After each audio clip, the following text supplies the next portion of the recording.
Leeds United have just beaten Coventry City 2-0 down at the one that used to be called the Rico Arena. You know the stadium that I mean. And genuinely would have been a far bigger score than that if it weren't for a few things that happened in that match. So I'm going to discuss some of Coventry's errors, how Leeds approach things tactically, some of the things Leeds got wrong, and a surprise little redemption arc we've got going on, in addition to what this potentially means for the season ahead. And we've got to start with, I think, some fairly basic errors out of Coventry. Ahead of the match, you could see what Coventry City were going to try and do. They are a side that have two wingbacks and relatively little else out wide, and they are a side that plays a relatively high line. Both of those are things that we are very, very good at exploiting.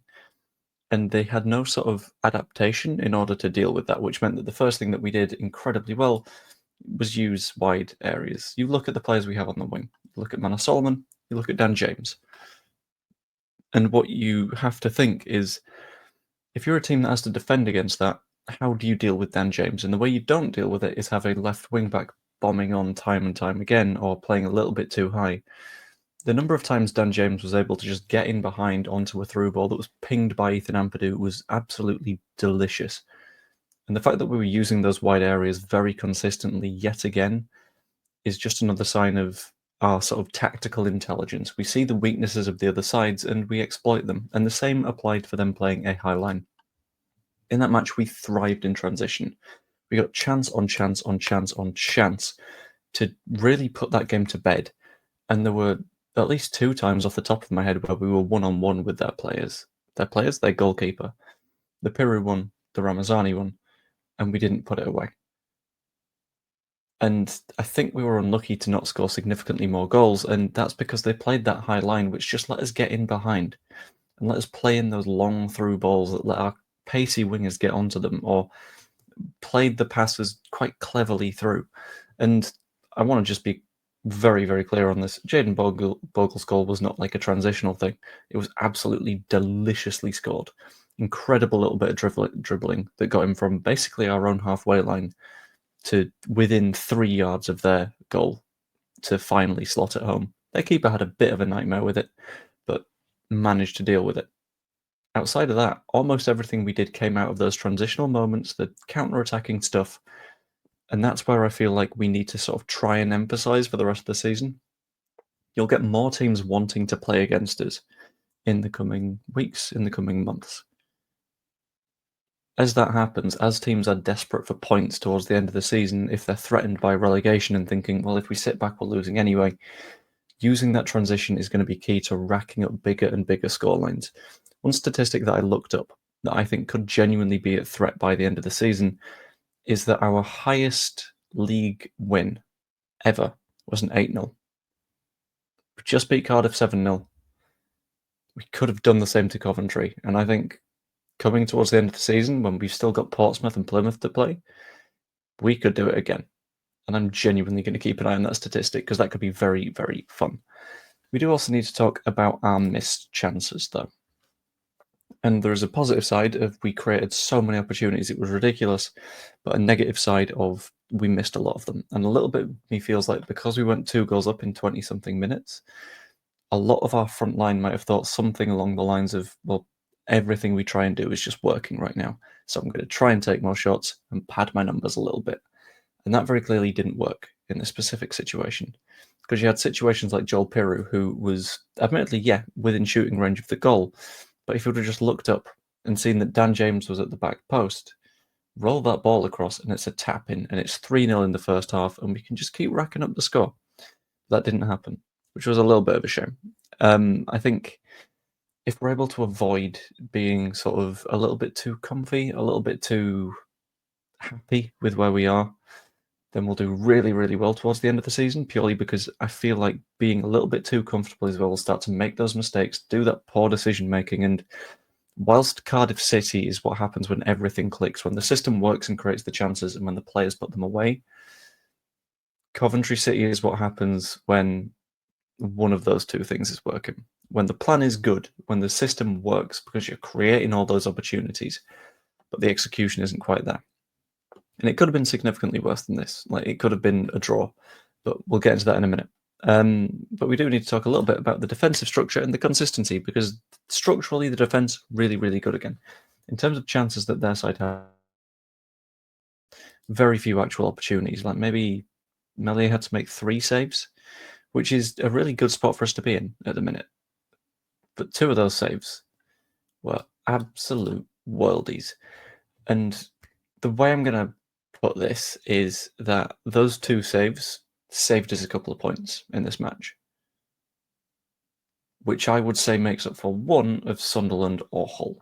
You can pick which of the 2 it is, but he saved us 2 points here. He lost us 2 points previously. He's got a lot more work to do to get back to that positive place, admittedly. But this is at least something that says, okay, there's something in you that can be a good goalkeeper. And the more we sort of help him to grow and continue to become that goalkeeper again, the better we'll do. Outside of that, though, defensively, we're looking incredible at the minute. In our last 10 matches, we've conceded 3-4 goals, something along those lines. And we are just relentlessly beating teams at the minute. We haven't conceded a goal since that Hull City match. And in that time, we've scored 15 goals ourselves, including the one against Harrogate in the FA Cup. There aren't many teams in better positions than that at all, to be honest with you. And if you're just counting in the league, I think it was a stat brought up by Joe Wainman. The most a team has scored that's gone unanswered in the Championship is 21, that being Fulham. Admittedly, we've got Watford, Sunderland, Sheffield United coming up, then West Brom. So that is probably going to die out at some point at 14 league goals for us. But if we manage to get through that run of games and we don't concede, then we're looking ridiculously good for the rest of the season. And that all comes down to a combination of the defensive structure and the Meslier stuff. Meslier, for me, was the man of the match in that game, purely because he's come from such a dark place and gone, no, actually, I'm going to show that I do still have it in me. And he's got a little bit of a while to go to say that he properly deserves to be our starting goalkeeper, but I think he can do that. Elsewhere on the pitch as well, just to note something kind of interesting about an individual player was Joel Pirou's change. Previously, he wasn't very good at number 90 things, but in the last 2 matches, we've seen situations in which he's gotten very, very good at making that run off the last centre-back. And I think if he's able to continually do that and sort of latch onto through balls, then he will have absolutely completed his game as a centre-forward. We knew he could do the number 10-y stuff, the creative stuff.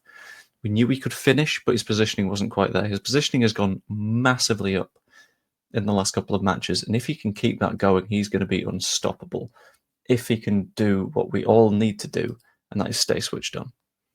Those silly little bits of decision making and those missed shots throughout this match didn't cost us today. Or yesterday, I guess, when I'm publishing this video. But they could do in the future.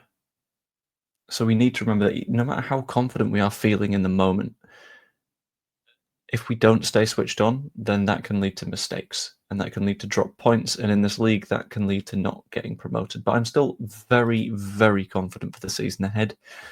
I think this match has proven that even when we're making a lot of mistakes, we can win a canter, and we're just better than this league at the minute. And I think this says something important for Millwall as well, because we saw that we made the subs very, very late. I think that was for a reason, and I think that was to keep the subs as fresh as possible for Millwall. We're going to rotate. Let's be honest. We're going to be playing the wingers. We're going to be playing Mateo Joseph. We're going to be swapping about the midfield a bit. Maybe a change in right back, left back. I don't know. Schmidt might play again, for example. But for me, this showed that we're genuinely going to be taking the cup quite seriously, because he's saving the cup players in terms of minutes by keeping them off the pitch until 75-ish minutes for this first substitution, and then not making all of the changes. And I think that's kind of wise, because if you really want to give the cup a go, then you've got to keep the players that are going to be playing in it fresh. And I think winning is a mentality, and if we are able to do it against Millwall, we're just going to keep this momentum rolling. So for the rest of the season, I'm feeling incredibly confident. And I'm hoping that throughout February, these performances keep up and we end up going up. That'd be genuinely fantastic. But at the end of the day, as always, that is all just what I think. Let me know what you think in the comments down below. Subscribe if you're not yet. That's always really appreciated. Or become a channel member. You get videos like this one 6 hours early in this case, because I'm recording at 1 a.m. And yeah, hope you enjoyed. And I will see you later.